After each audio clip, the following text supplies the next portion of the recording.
Okay, and here we go. Good morning, good afternoon, good evening. Welcome to BWTM Sports. Glad you could join us.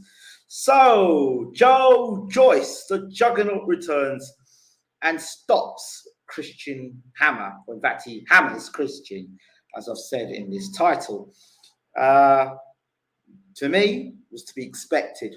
Um, I have a level of respect for Joyce in terms of his punching power, in terms of his ability to come forward. He's got a nice jab on him.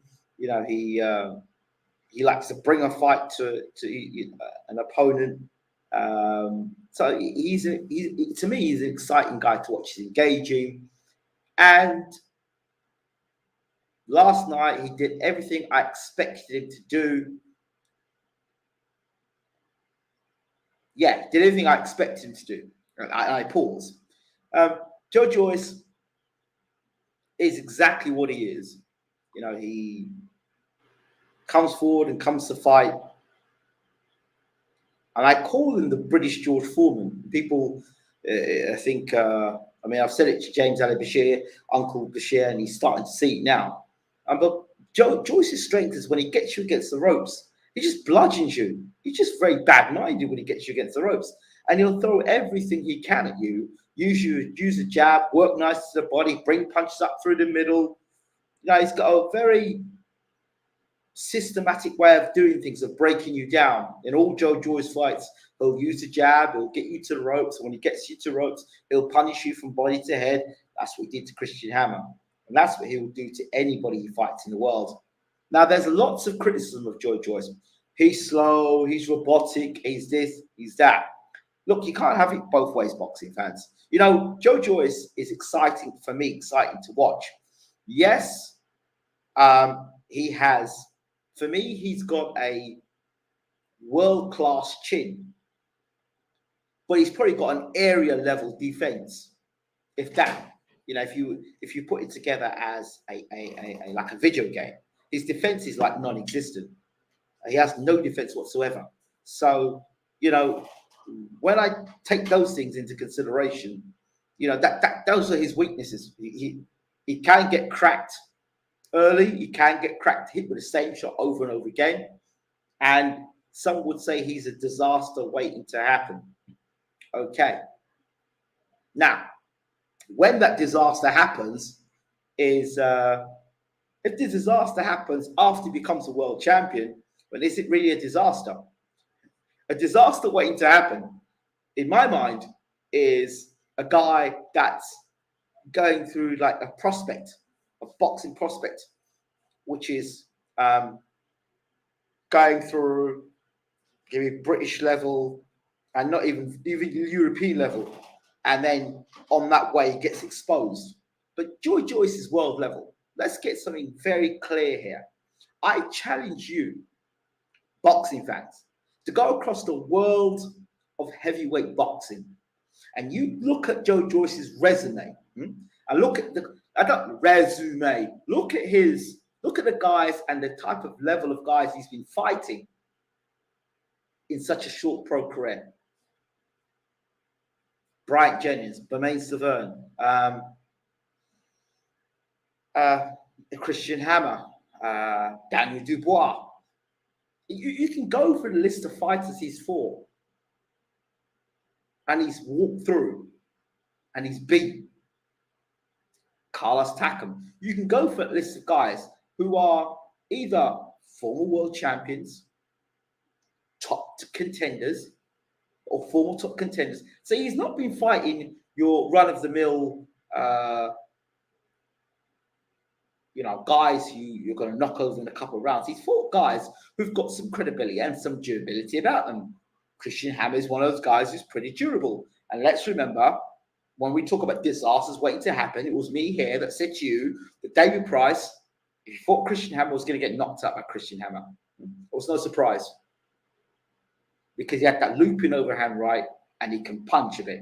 And if you haven't got a good chin, you're going to get clipped. You're going to get knocked out. That's what happened to David Price. That's a disaster waiting to happen. But this situation here, is it a disaster waiting to happen? Or just a vulnerability? can't call it a disaster waiting to happen. Actually, it's a vulnerability. He starts slow. That is Joe Joyce. We can't have everything. I mean, imagine if Joe Joyce had an excellent defense and fast hands and fast feet. Can you imagine what he'd look like? Fast, really fast hands, very fast feet, great chin, great defense. You'd be looking at a computer game. The guy's got incredible stamina, great chin, punches hard, works to the body, good jab, can fight up close. I mean, there's a lot of good things Joe Joyce does, and he's not ducking anybody either. And he's got a good resume for those people who want to talk about resumes and who he's fought and who he's beat. So I think some of the criticism of Joe Joyce is a bit unfair. In fact, very unfair. Oh, yeah, let's remember Ian Lewis on debut. I mean, who does that? So, I mean, the guys that Joe Joyce has fought, there's one guy Joe Joyce fought, I can't remember the gentleman's name again, but he actually knocked down F.A. Ajagba. Joyce walked straight through him. That was in America. This guy's fought here. He's fought in America and won in America, something that Anthony Joshua is still yet to do. So he's done a lot of things, Joe Joyce, in a short pro career. In a short pro career.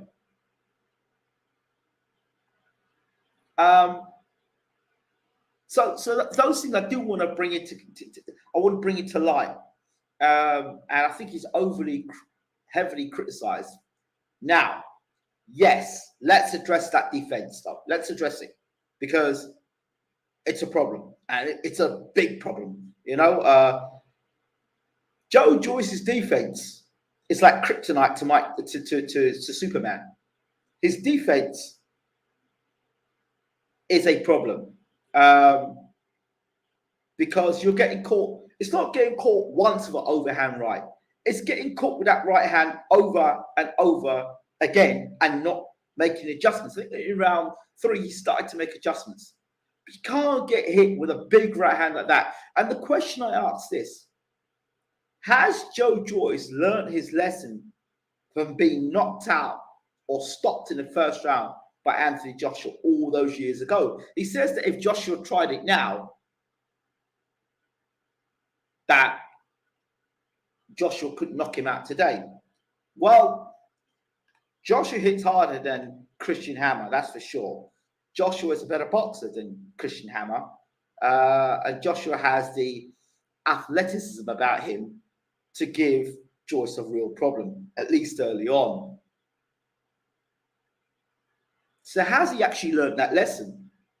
And Ishmael Salas has done a good job with Joe Joyce, but this is a problem that needs to be addressed. It does.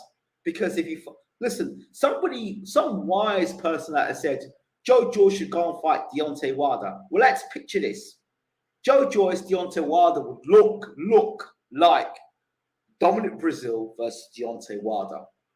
Now, what are the similarities between Dominic Breazeale and Joe Joyce? They both start slow. 1. 2. They both have leaky defenses.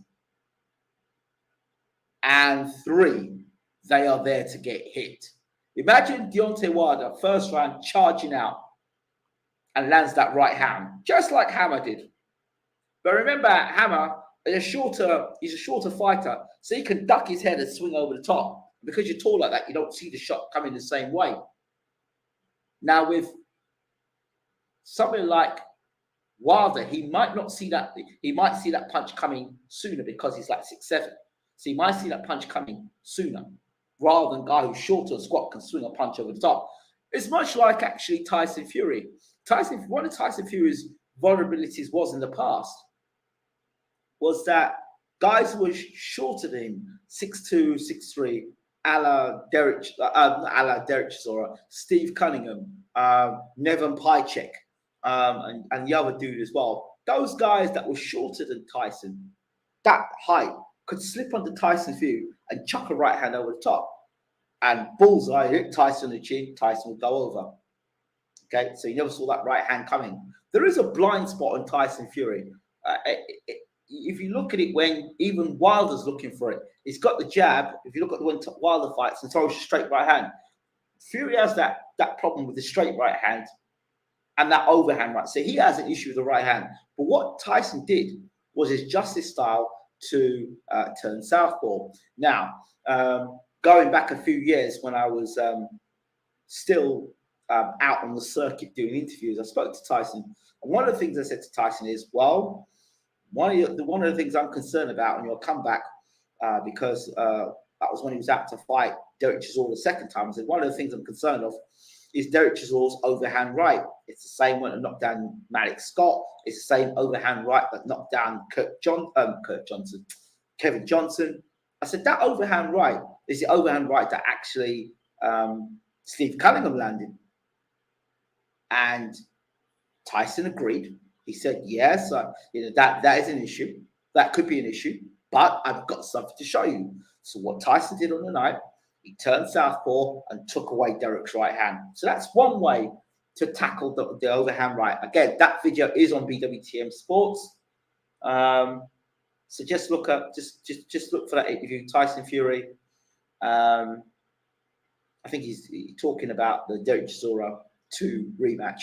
Check that on BWTM Sports. You can see the full interview with myself talking to Tyson Fury. So that is one way to resolve the problem. The problem with people who don't train heavyweights, that train middleweights and lighter fighters, the problem with that is they forget that in boxing, in heavyweight boxing, one punch can finish everything. Whereas in middleweight boxing, you can take a shot and maybe in heavyweight boxing, one punch, bang, it's lights out. And last night, Christian Hammer could have knocked out Joyce in that first round. And I don't know if you catched it. If you caught it, that when Hammer caught Joyce with the right hand, Joyce started blinking. So he did hurt Joyce. And what Joyce did to clear his head, smart, when he got caught with a shot, he grabbed the Hammer and pushed him back to the ropes. You see him pushing him back to the ropes and looking outside the ring. You'll see him do it. He'll get Hammer, get caught with a shot, get Hammer, walk Hammer back to the ropes, allow his head to clear and go again. Now, if Hammer were to throw 3, 4, 5 punches like that, Joyce would be in problems. Again, you look at someone like Andy Ruiz.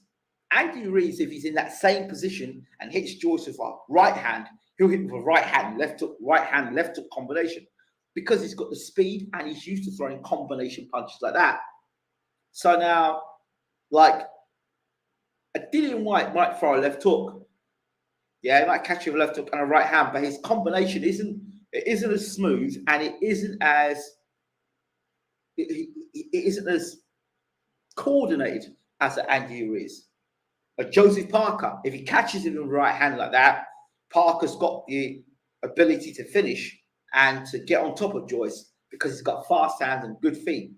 That fight, Parker versus Joyce, would have been a good fight to see because it would have been a case to see, well, Parker's got speed and movement.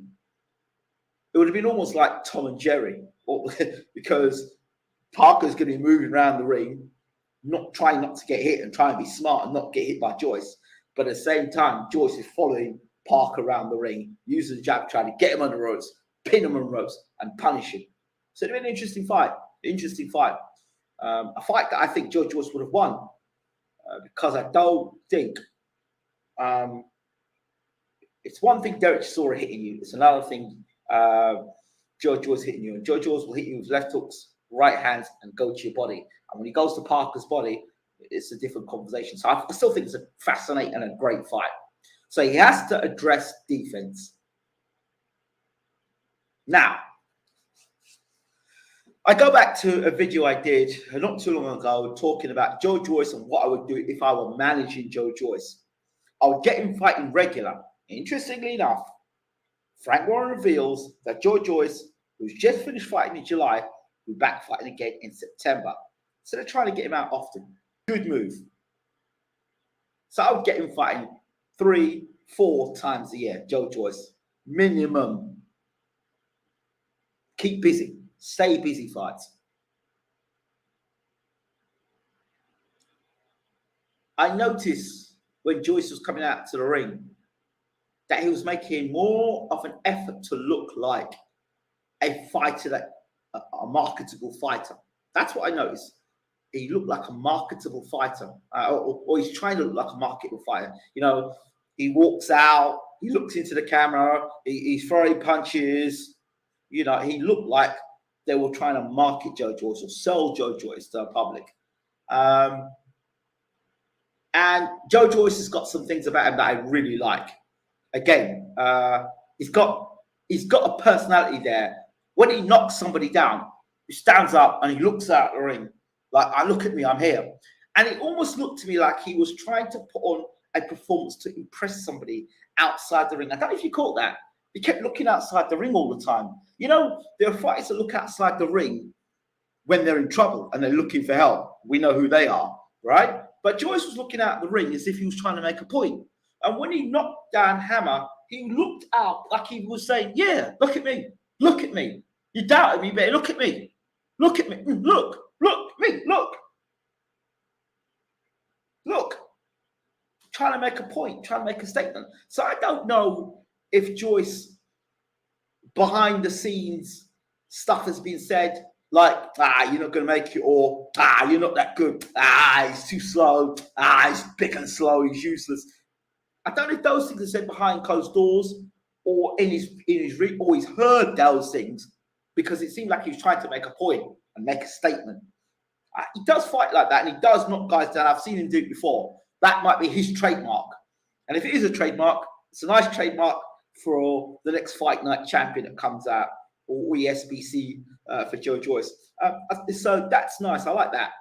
But then at the end, I felt very uncomfortable in that interview with Frank Warren. It almost reminded me of Johnny Nelson and Adam Smith. You know, Adam Smith would give like Johnny Nelson the cue back in the day. He'd give Johnny Nelson the cue.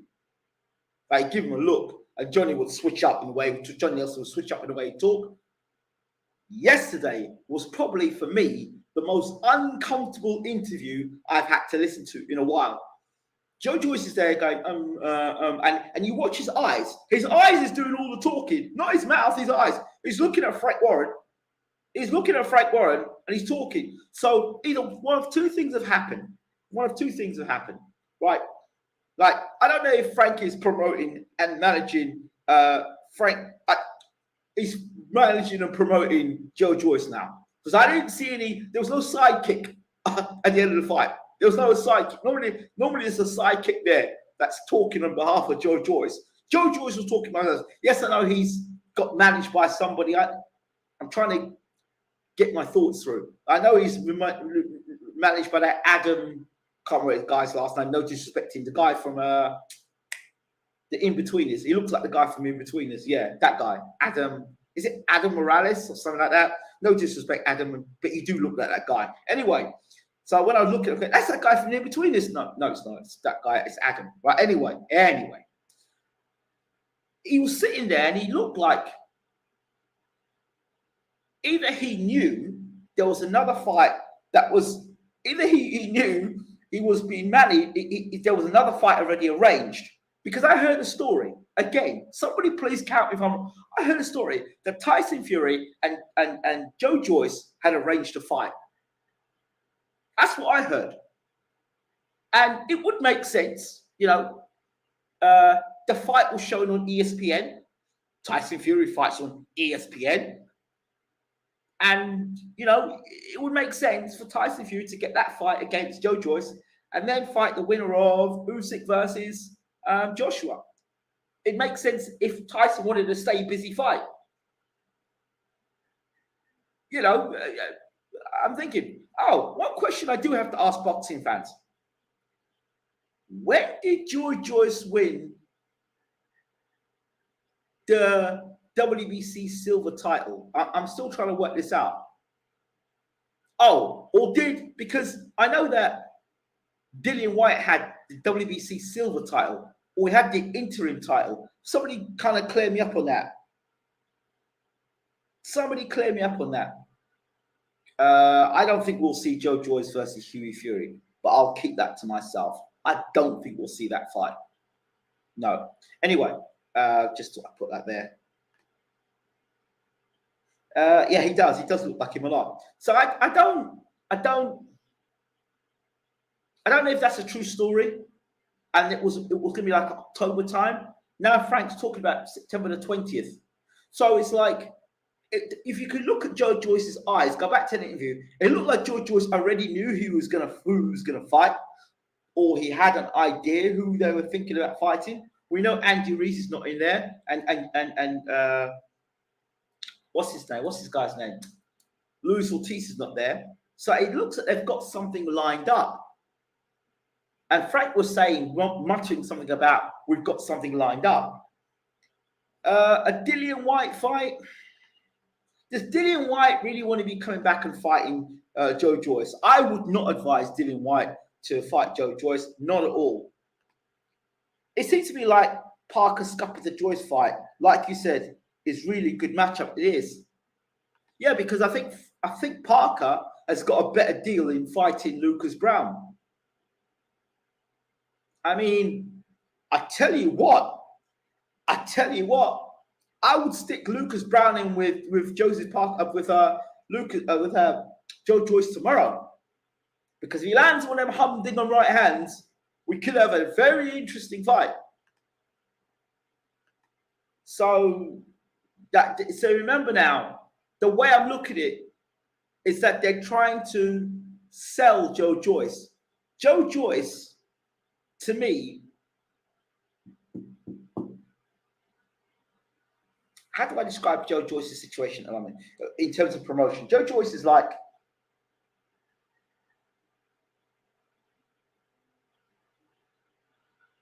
I hate to use this analogy, yeah? It's like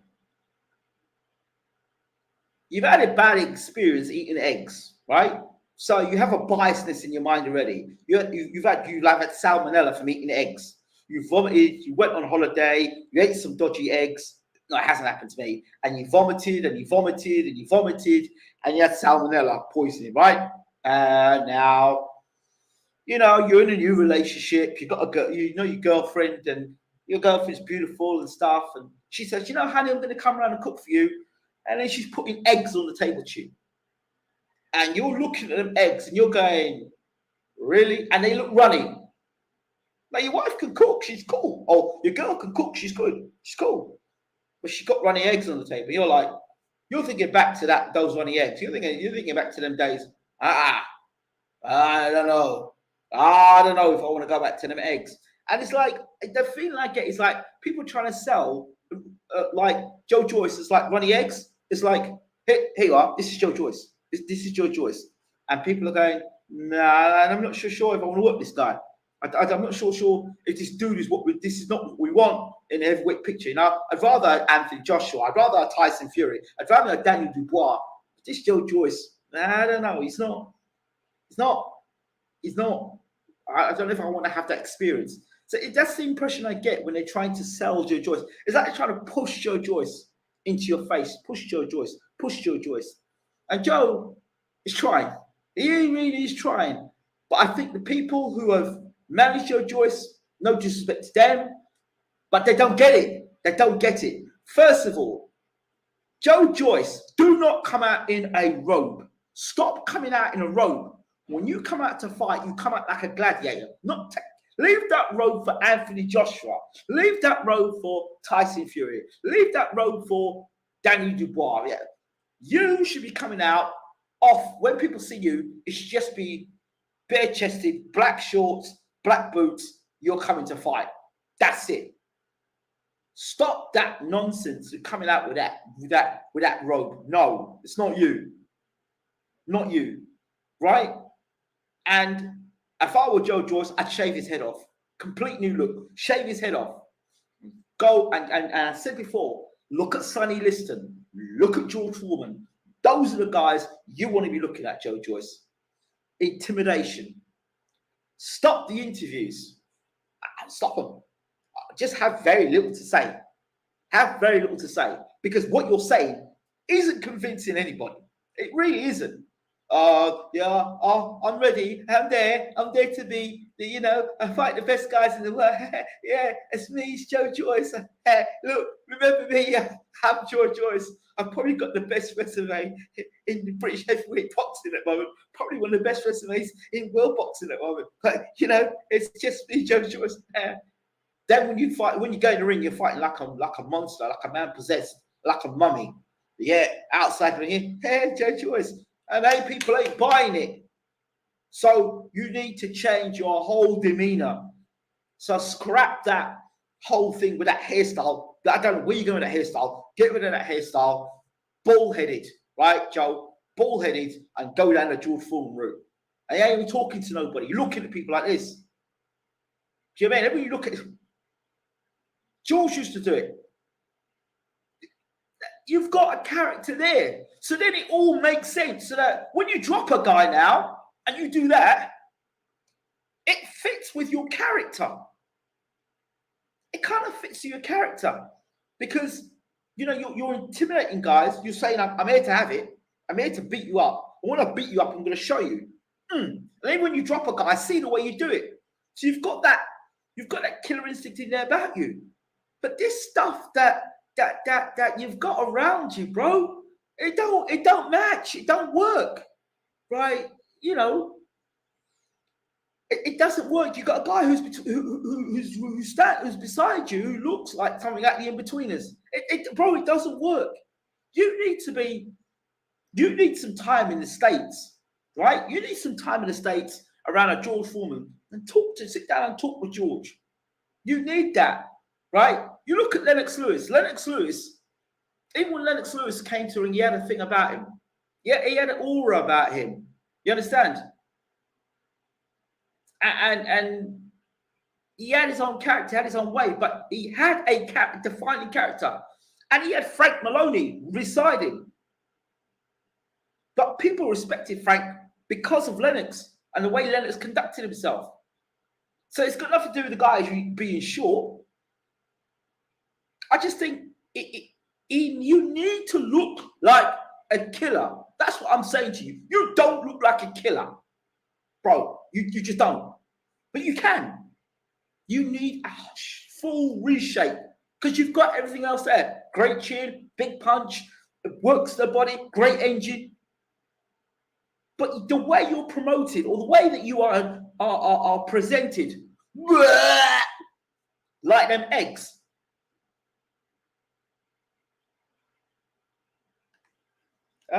They look like Joe Joyce, like Lewis Ortiz, who need to go to America. You need to go to America. Leave England. You need to go to America, bro. You're an intelligent dude, or you're meant to be an intelligent dude. Do something about it. Joe Joyce is a nerd and a killer. Yeah, but that's it. That's it. It can't go. It doesn't flow like that. He needs shavers look, Joe Joyce, like killer. Yeah. Yeah. American PPCCs. Yeah. That's it, Joe. That's all I'm saying. Joe, I remember when I first saw you like fighting, I'm like, nah, I'm not too convinced. Not too convinced. You know, right? But you've convinced me. You've convinced me because you stepped up when a lot of heavyweights wouldn't step up and fought guys a lot of heavyweights wouldn't fight. You understand? So I don't knock them though. Who's that guy? But nobody else steps up and fights them. So I commend you on that, Joe Joyce. I really do. So I would strongly suggest, Joe Joyce, that you have a complete and utter makeover. I don't know where you're going with that hairstyle. Forget it. I would strongly suggest that you're a guy that does very little talking and a lot more just fighting, less talking. You would press conference.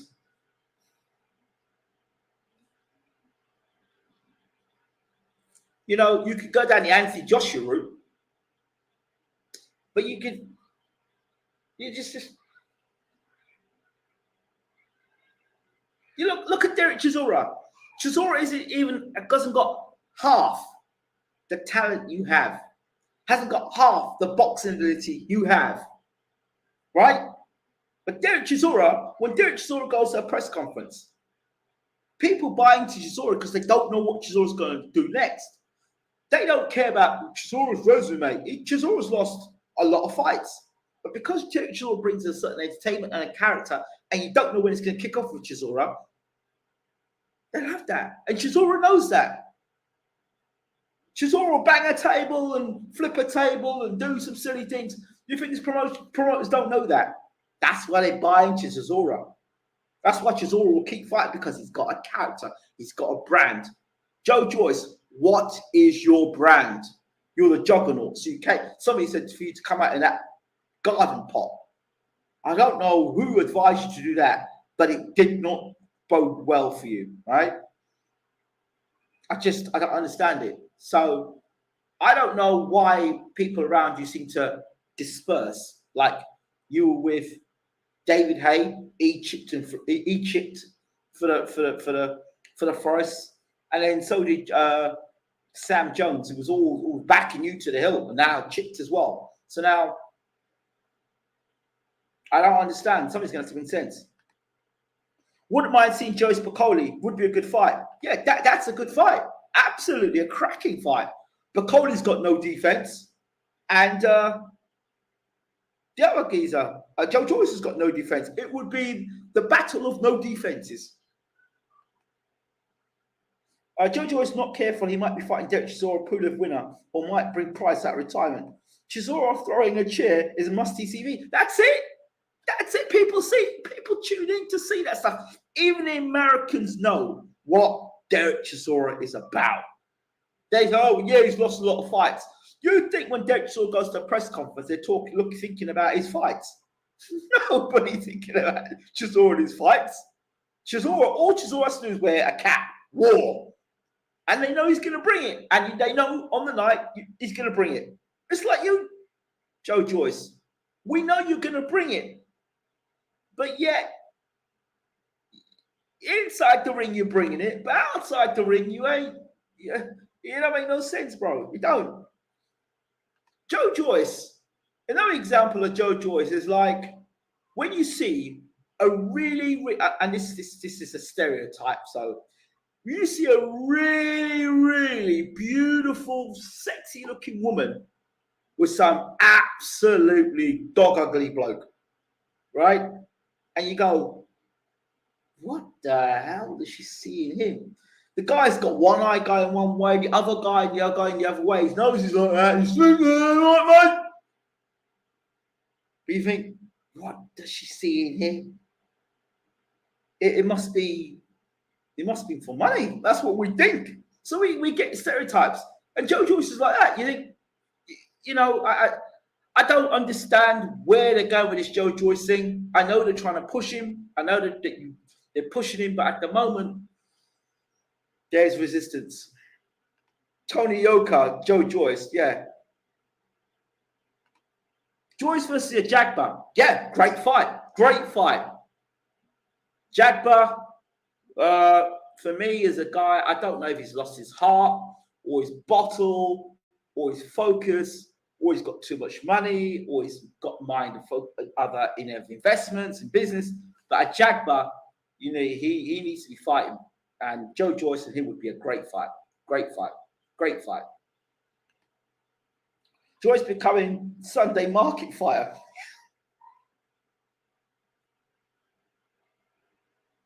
So there needs to be a complete overhaul and strategy in terms of what we do with you. We know you can fight, Joe. We're not disputing that. But we are disputing the lack of attention outside the ring. Yeah. And the question is, before I close, is Ismail Salas the man to teach Joe Joyce how to block a punch? Or is he going to forever be blocking shots like a goalkeeper? Jagba is coming off a loss, though. He needs to rebuild. I doubt he fights Joyce. Yeah, but the loss he had was against Frank Sanchez. Frank Sanchez is pretty tasty. Joyce versus Sanchez. No, sir. No, sir. Frank Sanchez, no sir. That fight, you see that fight there, the fight like that against Sanchez. Sanchez has got good boxing skill. He's got good punching power. Don't know if he's got a good jaw, because if he's got a good jaw and he's got good punching power and he's got heart, that's not a fight I would want to see. Babbage. Oh, well, you want murder? You want murder? Joyce versus Babbage. Babbage is getting rocked and almost knocked out by lighter punching guys. You want Joyce on him? Joyce is killing. Now Frank Sanchez, no, you really keep away from that fight. No. But Tony Yoka, Martin Bacoli, any of those guys, any of them flat-footed guys, can't get this, can't make that fight because Ortiz is fighting Ruiz. Essentially a bad matchup, yeah. Absolutely. Yeah. George Joyce would get KO'd. Joyce, but punches Charles.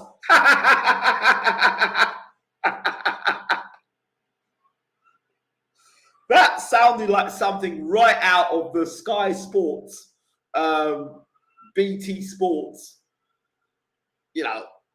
sort of script. Coming in, Alan Babbage has got a puncher's chance. Yeah.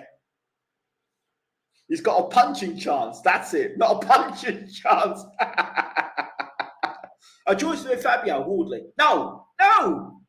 Them guys, Fabio Wardley and... Look, I don't think Fabio Wardley can beat Brian Jennings. I mean, that when Joe Joyce fought, I don't think he could fight Brian Jennings. I don't think Babbage could beat Brian Jennings back then. I don't think so. So, everyone has a puncher's chance. Yes. I saw the Iceman get frozen last night. Yes. I did see, but I will say this to you, Nathan. That was criminal. That fight was criminal. Absolutely criminal. So, yeah, absolutely criminal, that fight. Jennings was a good fight. He was a good fighter. Right, I think that's about it. Thank you all for watching. And this is BWTM Sports Gaming. Don't forget to rate, subscribe, leave your comments. Consider becoming a member. And we'll be back soon. I've got a few guys I've been talking to come on the show. So got a few surprises lined up for you lot. Okay, I've got to go. Thank you all again. And don't forget to subscribe.